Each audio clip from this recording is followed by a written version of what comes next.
मनीषा सिंह आपका स्वागत करती हूं लिविंग 24 न्यूज में और आप देख रहे हैं आज की स्पेशल ब्यूरो रिपोर्ट।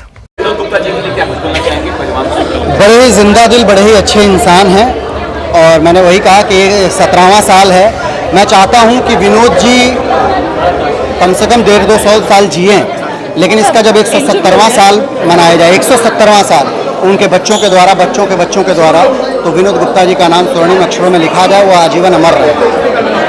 जहाँ तक जानता हूँ आप अवार्ड शो को अवॉइड करने कम दिखाई देते हैं और इस अवार्ड शो में देखते हैं क्या कुछ कारण? मैं जाता ही नहीं अवार्ड शो में, क्योंकि अवार्ड शो नहीं होते हैं। गाजर मूली का अवार्ड बांटा जाता है। ऐसे ऐसे अवार्ड शो आ गए हैं जिसको आप नाम ही नहीं जानते हो। अचानक किसी उत्तर प्रदेश के किसी गली कूचे में कर लेते हैं, मुंबई के किसी गली कूचे में कर लेते हैं, जिसको कोई नहीं जानता। भैया कर रहे हो तो अवार्ड आप ऐसी फिल्मों को दो जो डिजर्विंग है। आप किसी को भी बुला करके एक फिल्म को टारगेट बना करके अवार्ड दे देते हैं। तो मेरे को बुलाते हैं तो मेरे को जाना ही नहीं होता। मैंने कहा बस हमको नहीं जाना। मेरा दर्शक अवार्ड दे देते हैं मेरे को, मेरे भोजपुरी दर्शक मेरा अवार्ड है और वो लोग अवार्ड देते हैं, मुझे खुशी होती है। ये बेस्ट म्यूजिक डायरेक्टर का अवार्ड स्वर्गीय श्री धनंजय मिश्रा जी को मिला है। धनंजय भैया आई लव यू।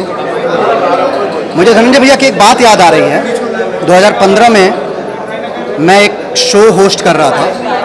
उस समय उन्होंने बड़े नम्र आंखों से कहा था कि यश, भोजपुरी वाला हमरा के निकाल के फेंक दे ले बना, हमरा के कम बैक करे के बाटे। और इतने महान इंसान ने ये बात कही तो मेरी आंखें गीली हो गई। तो मैंने कहा था यश कुमार आपको लेकर के वापस आएगा और मैं कसम पैदा करने वाले की पार्ट 1 से उनको लेकर के आया। उसका कंटिन्यू उनको फिल्में मैंने दी और इस वक्त में जब वो गुजरे हैं तो बिजिएस्ट म्यूजिक डायरेक्टर थे और ये अवार्ड उनको मिला है। लव यू धनंजय भैया। यश जी को इस तरह जाना जाता है कि जो नॉर्मली आम एक्टर फिल्म कर रहे हैं, आप उस तरह की फिल्म नहीं करते। आपकी फिल्म अलग होती है, संदेश अच्छा जाता है, बहुत उसमें कला होती है, अभिनय बहुत जबरदस्त होता है। सर ये क्यों? मैं आम हूँ ही नहीं। आप मसाला वाली फिल्म नहीं करना चाह रहे हैं? नहीं, मैं मसाला वाली फिल्म करता हूँ। देखिए इंस्पेक्टर धाकड़ सिंह आया, मृत्युदंड आया, अघोरी आया।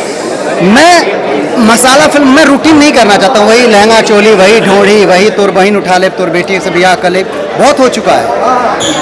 साउथ वाले कहाँ पहुँच गए, हिंदी में एक से क्रिएटिव फिल्में बनती हैं। हम भोजपुरी वाले आज भी वहीं रह जाते हैं। डायलॉग बोलते हैं, 4 लोगों को मारते हैं। डायलॉग बोलते हैं 4 लोगों पर।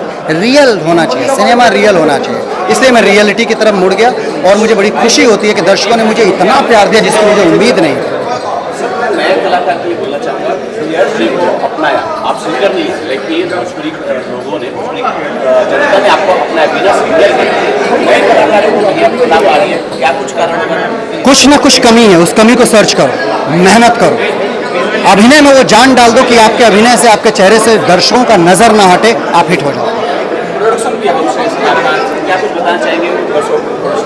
मेरे प्रोडक्शन हाउस का मतलब है बेस्ट से बेस्ट फिल्में बनाना, दर्शकों को ऐसे शुद्ध मनोरंजन फिल्में देना, साफ सुथरी फिल्में देना। जी भोजपुरी का जब इतिहास संभाला जाएगा ना कि भोजपुरी के इतिहास में कौन सी बढ़िया फिल्में हैं, तो यश कुमार एंटरटेनमेंट की फिल्मों का नाम आना चाहिए। मैंने देखा है बहुत सारी फिल्में हैं आपकी। वेब सीरीज क्या यहाँ से आएगी? बिल्कुल आएगी, वेब सीरीज आएगी और बहुत बड़े लेवल पे आएगी और शायद उसकी शुरुआत 2023 में ही होने जा रहा है।